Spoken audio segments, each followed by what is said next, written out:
We've run out of time for our panel discussion. I'd like to thank all I'd like very much to make one last statement. I stood in this line. Okay, if you could keep it brief. I will.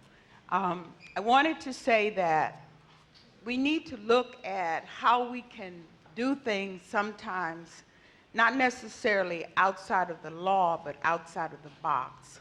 A few years ago, I was running an after-school program in the Western Addition and needed a certain kind of person to work with youth in that community. The person who came to me was an ex-offender, and he indicated in our conversation that he was, in fact, a felon. He put it on his application.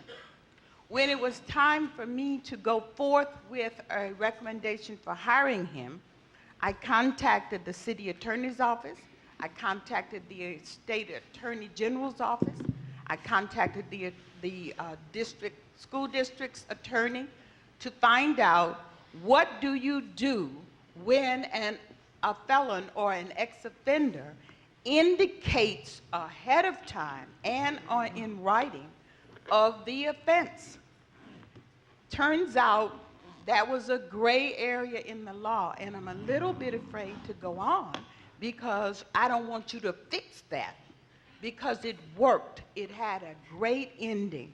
Because it was a gray area in terms of what do you do when a person acknowledges the offense, and the offense is not what you are hiring that person to do. Nobody told me what to do. And so I hired that person. And that person is today a very successful person working with youth in the Western Addition. So don't fix it, but recognize, and for all of you who are out here, I want you to know that in terms of hiring felons and ex-offenders, if the person acknowledges it up front, there are circumstances in which you can hire that person and you can have a very happy ending. That story has been told in the newspapers, which is why I'm comfortable acknowledging it. He never told the circumstances under which he got his break, but I'm telling you, there are situations in which you can hire an ex-offender. Just make certain he tells you ahead of time. Thank you. Thank you.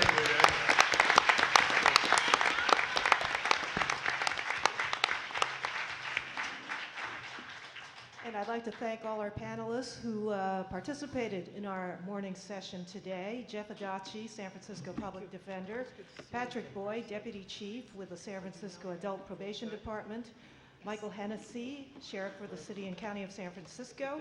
Rosmir Karimi, member of the San Francisco Board of Supervisors. Maricela Montez, Chief Deputy Secretary of Adult Programs with the California Department of Corrections and Rehabilitation. Phil Torta, Supervisor with the CDCR Parole Division.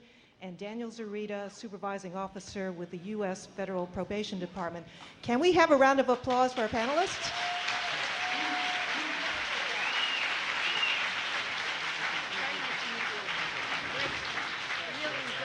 Okay, everybody, we're going to be taking a lunch break right now, and at around 12:15, we'll be having a keynote address by Luis Rodriguez.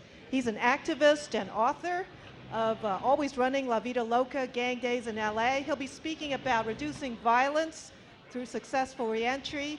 And then at around 1:15, we'll be returning for our afternoon panel discussions.